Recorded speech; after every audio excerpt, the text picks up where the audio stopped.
भरतपुर गांव में विक्रम सिंह नाम के राजा थे, जो बहुत ही दानी राजा थे। लेकिन उनकी बस एक शर्त थी, वो किसी को भी दान देने से पहले उससे एक सवाल पूछते।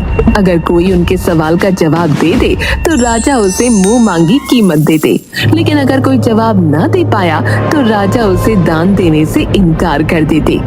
एक दिन राजा विक्रम सिंह के दरबार में एक राही आता है। महाराज, मैं एक यात्री हूँ और काफी दूर से आया हूँ।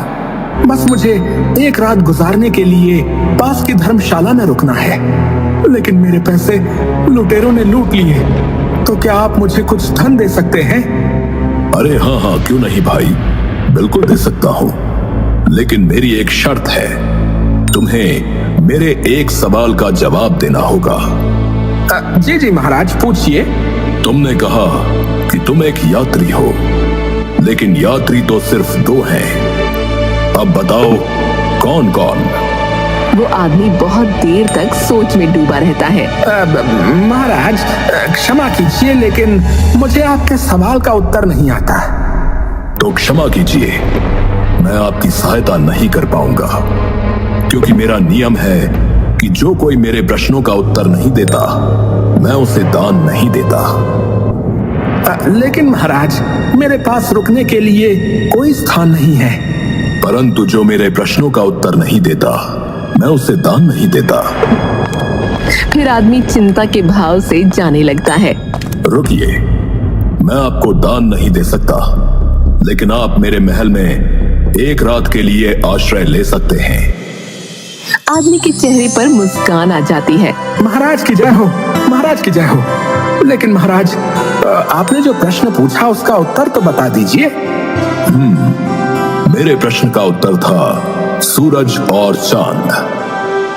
उसी राज्य में किशन नाम का एक ब्राह्मण रहता था, जो कि अपने बीवी बच्चों के साथ रहता था। एक दिन ब्राह्मण बहुत परेशान बैठा हुआ था।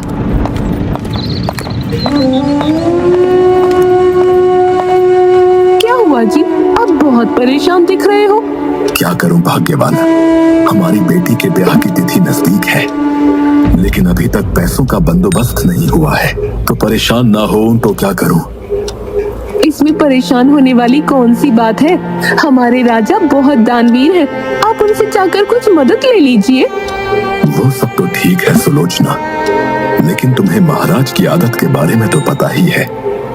वो दान देने से पहले प्रश्न पूछते हैं, और अगर उसमें से कोई भी उत्तर गलत हुआ तो वो दान देने से इनकार कर देते हैं। वो तो मुझे पता है, लेकिन मुझे आप पर भी पूरा भरोसा है। आपने इतने वेद पुराण पढ़े हैं, मुझे नहीं लगता कि आप उनके सवालों का जवाब नहीं दे पाएंगे। आप जाइए और उनसे कुछ मदद मांगिए। और हाँ, मैं तो कहती हूँ कि आप अजय और विजय को भी ले जाइए। बात तो तुम्हारी सही मालूम पड़ती है। ठीक है, मैं कल सुबह महाराज के पास मदद लेने हेतु जाऊंगा।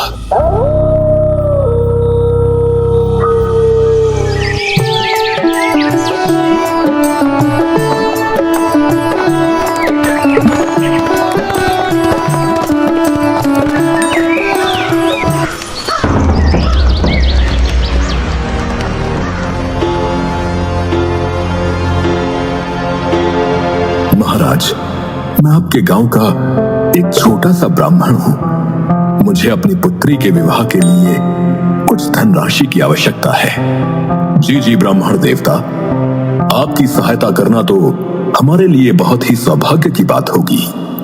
परंतु आप तो जानते ही हैं कि मैं दान मात्र उसी को देता हूं जो मेरे प्रश्नों का उत्तर दे। जी महाराज, मुझे पता है, कृपया आप पूछिए जो भी आपको पूछना है। ठीक है ब्राह्मण देवता, तो मैं आपको एक कहानी सुनाता हूं, और आप मेरी उन कहानियों को पूरा करना, और अगर आप सही ढंग से उसे पूरा नहीं कर पाए तो मैं आपको दान देने में असमर्थ रहूंगा। जी अवश्य महाराज, कृपया पूछिए। वीरपुर गांव में राजा चंद्रसेन थे, जिनकी पुत्री थी पद्मा, जो कि बहुत ही सुंदर और गुणवंती थी, लेकिन उन्हें कोई भी राजकुमार पसंद नहीं आता।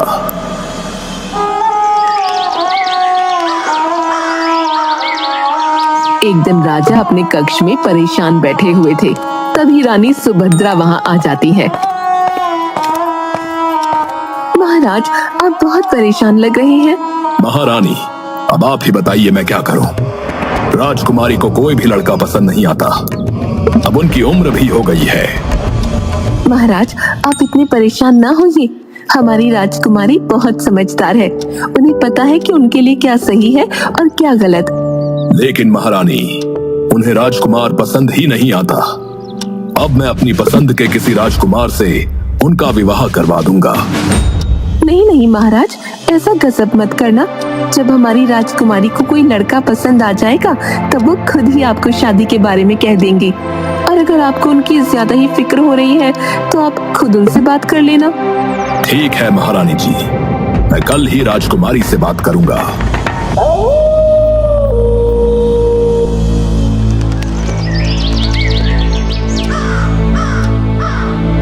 राजकुमारी जी, हमने आपको इतने सारे राज्यों के राजकुमारों से मिलवाया, लेकिन आपको उनमें से कोई भी पसंद नहीं आया। अगर आप कहें तो क्या मैं आपके लिए स्वयंवर रखवा लूं? आपको जो भी राजकुमार पसंद आएगा आप उन्हें अपने वर के रूप में स्वीकार कर लेना। नहीं नहीं पिताजी, मुझे स्वयंवर तो बिल्कुल पसंद नहीं है। स्वयंवर में मुझे कैसे पता चलेगा कि किस राजकुमार के अंदर कौन सा गुण है? मुझे जब कोई राजकुमार पसंद आएगा तब मैं आपको बता दूंगी। नहीं नहीं राजकुमारी, अब मैं आपकी एक नहीं सुनूंगा। कल मैं 4 नौजवानों को बुला रहा हूँ। आपको उनमें से जो भी पसंद आए आप उन्हें अपने वर के रूप में स्वीकार कर लेना। ठीक है पिताजी, अगर मुझे उनमें से कोई पसंद नहीं आया तो मैं उनसे विवाह ना करूंगी। ठीक है।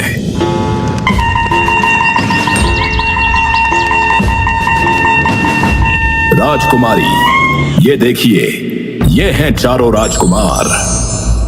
अच्छा, लेकिन इनमें ऐसी क्या विशेषताएं हैं जो मैं उनसे विवाह करने के लिए राजी हो जाऊं? बताइए कि आप में क्या विशेषताएं हैं। महाराज, मैं कपड़ा बेचकर जितना भी धन कमाता हूँ उसका एक हिस्सा मैं देवताओं को चढ़ाता हूँ।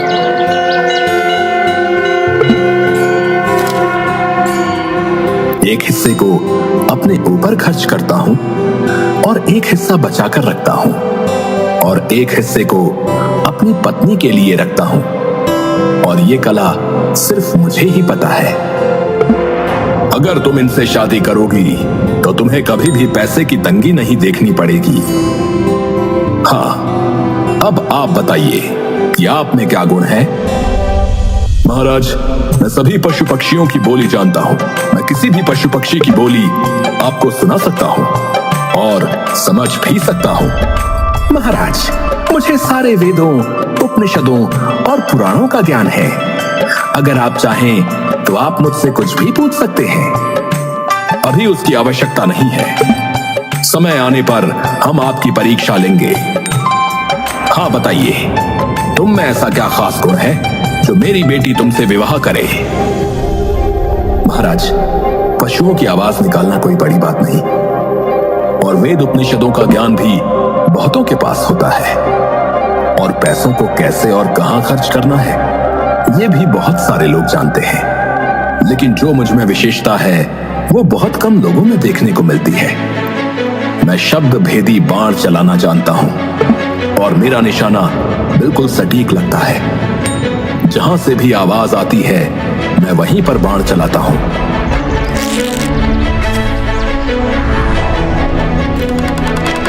और मेरा निशाना आज तक नहीं चुका। हाँ तो राजकुमारी, बताइए, आप इन 4 में से किसे अपना वर चुनेंगी। हाँ तो बताइए ब्राह्मण देवता कि राजकुमारी इन 4 लड़कों में से किससे शादी करेगी। महाराज, राजकुमारी बहुत ही समझदार थी।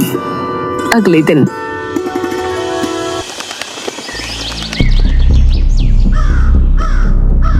राजकुमारी, आपने कहा था कि आप आज बताएंगी कि आप इन 4 में से किसे अपना वर चुनेंगी। जी पिताजी, मैंने अपना वर चुन लिया है।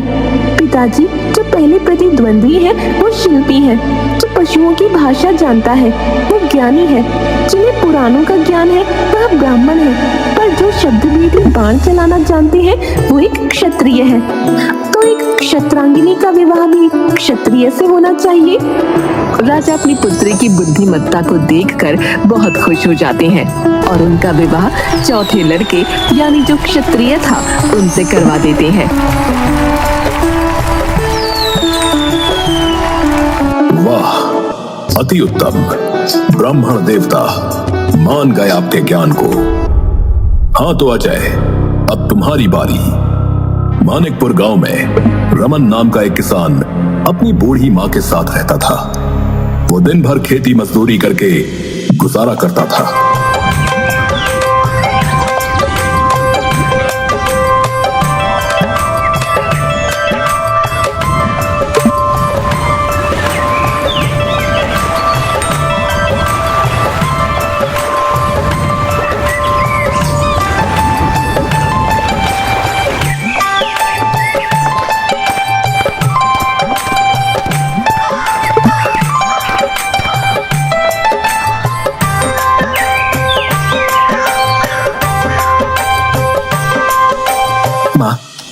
आपसे मैंने कितनी बार कहा है कि आप कुछ काम मत किया कीजिए, मैं करा लूंगा सारे काम।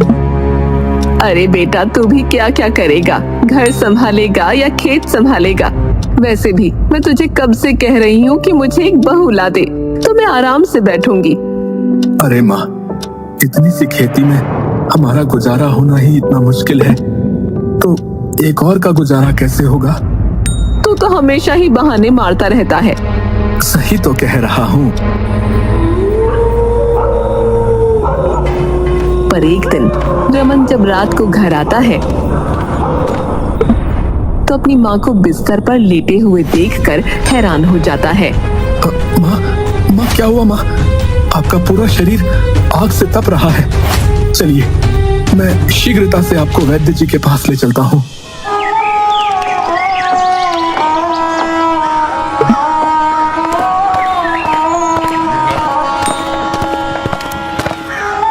वैद्य जी, देखिए ना, मेरी माँ बहुत ज्यादा ज्वर में है। बेटा, अभी तो मैंने इन्हें औषधि दे दी है, लेकिन इनका उपचार मुझसे नहीं होगा। तुम एक काम करो, शहर जाकर किसी अच्छे से डॉक्टर को अपनी माँ को दिखाओ। ठीक है वैद्य जी, जैसा आप कहें मैं वैसा ही करूंगा। लेकिन बेटा, तुम्हें कम से कम 15-20 हजार रुपयों का इंतजाम करना पड़ेगा। मैं अपनी माँ के लिए कुछ भी कर सकता हूँ। रमन उसकी माँ को घर ले आता है। माँ को शहर में अच्छे डॉक्टर को भी दिखाना है, लेकिन पैसों का क्या करूंगा? कहाँ से लाऊंगा इतने पैसे? बेटा, तुझे मेरी फिक्र करने की जरूरत नहीं है। अब मैं बूढ़ी हो चुकी हूँ। मेरी जितनी उम्र थी मैं जी चुकी हूँ। ऐसा मत बोलो माँ, मैं अभी सेठ दयाराम से कुछ पैसे उधार लेकर आता हूँ, उन्हें बाद में चुका दूंगा। वैसे भी वो पिताजी के बहुत अच्छे मित्र थे, हो ना हो वो हमारी सहायता अवश्य करेंगे। लेकिन बेटा, पूरा गांव जानता है कि वो कितने कंजूस और लालची हैं। उनसे पैसा निकलवाना बहुत टेढ़ी खीर रहेगी। माँ, मेरे लिए इस पूरे संसार में आपसे बढ़कर और कोई नहीं, और इस वक्त उनके अलावा मेरी सहायता और कोई भी नहीं कर सकता, इसलिए मैं जा रहा हूँ। रमन जल्दी से सेठ दयाराम के पास पहुंच जाता है। सेठ जी, मुझे 20,000 रुपए की आवश्यकता थी। मेरी माँ बहुत बीमार है और वैद्य जी ने कहा है कि उन्हें शहर में किसी अच्छे डॉक्टर को दिखाने की आवश्यकता है। क्या क्या क्या? 20,000 रुपए? कसम चिल्लर की, मैंने इतने रुपए तो एक साथ खुद भी खर्च ना किए होंगे, और तू एक मामूली सा छोरा है। मैं तुझे इतने सारे पैसे क्यों दूंगा? सेठ जी, मैं आपके हाथ जोड़ता हूँ, अभी मुझे पैसों की बहुत आवश्यकता है, और आपके अलावा पूरे गांव में मेरी सहायता और कोई भी नहीं कर सकता सेठ जी। अरे तो तू मुझे कंगाल करने पर ही तुला है? अरे मैंने तुझे कह तो दिया, अब जा यहाँ से। लेकिन सेठ जी, आप मेरे पिताजी के बहुत अच्छे मित्र थे, इस नाते तो मेरी सहायता कीजिए। अच्छा ठीक है, मैं कर दूंगा मदद, लेकिन मेरी भी एक शर्त है। मैं तुम्हें पैसे तभी दूंगा जब तुम मुझे एक कागज में आग और दूसरे में हवा ला कर दोगे। अगर तुमने मुझे वो ला दी तो मैं तुम्हें पैसे दे दूंगा, पर अगर तुम ना ला पाए तो फिर मुझसे मदद लेना भूल जाना भाई। ठीक है सेठ जी। रमन दौड़ता हुआ अपने घर जाता है। क्या हुआ बेटा, क्या कहा सेठ जी ने? मना ही किया होगा, मुझे पता ही था कि वो सेठ एक नंबर का कंजूस है। नहीं माँ, सेठ जी ने पैसे देने के लिए हाँ कर दी है, परंतु उनकी एक शर्त है। शर्त? मुझे तो पता ही था कि वो सेठ बहुत चालाक है। वो हर मुमकिन कोशिश करेगा पैसे देने से बचने की। वैसे क्या शर्त रखी है उस सेठ ने? माँ, उन्होंने कहा है कि मुझे वो पैसे तभी देंगे जब मैं कागज में हवा और दूसरे कागज में आग लेकर जाऊंगा। उस समय तो मैंने हाँ कर दी, लेकिन अब मेरी समझ में ये नहीं आ रहा है कि मैं उन्हें कागज में हवा और आग कैसे दूं। अरे तो मैं तुझे बताती हूँ। हाँ तो आ जाए, अब तुम मुझे बताओ कि रमन एक कागज में हवा और दूसरे कागज में आग कैसे लेकर जाएगा। अभी बताता हूँ महाराज। यशोदा एक कागज का पंखा बनाती है और रमन को दे देती है। जब तू इस कागज को हिलाएगा तो तुझे हवा मिलेगी। हवा तो ठीक है, लेकिन मैं कागज में आग कैसे लेकर जाऊंगा? अगर इस कागज में आग रखी तो ये तो पूरा ही जल जाएगा। रुक जा, उसका भी इलाज है मेरे पास। फिर यशोदा जल्दी से कागज का कंडील बनाकर रमन को दे देती है। ये ले रमन, इस कंडील में तू आग भरकर ले जा सकता है। रमन बहुत ही खुश होकर दयाराम के पास पहुंच जाता है। अरे तुम अभी तो गए थे और इतनी जल्दी वापस कैसे आ गए? अरे सेठ जी, आपको आपका उपहार देने के लिए आया हूँ। ये लीजिए, इस कागज में बहुत ही ठंडी ठंडी हवा भरी हुई है और इस कागज के कंडील में आप आग जला सकते हैं। ये सब? अरे सेठ जी, अब ज्यादा सक पकाइए मत। आपको आपका उपहार मिल गया तो कम से कम अब तो मुझे 20,000 रुपए की उधारी मिल सकती है ना। जितनी जल्दी हो सकेगा मैं लौटा दूंगा। सेठ को रमन को पैसे देने पड़ते हैं। धन्यवाद सेठ जी।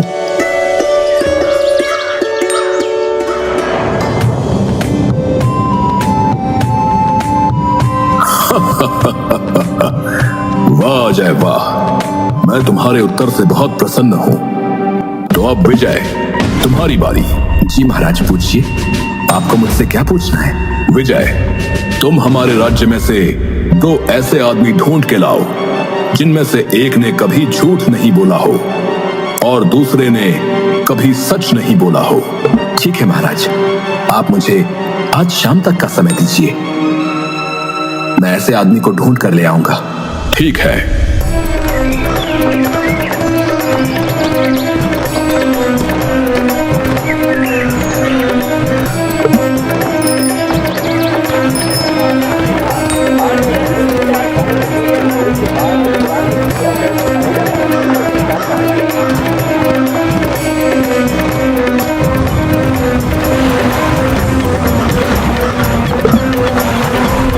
विजय एक आदमी को अपने साथ लेकर आता है।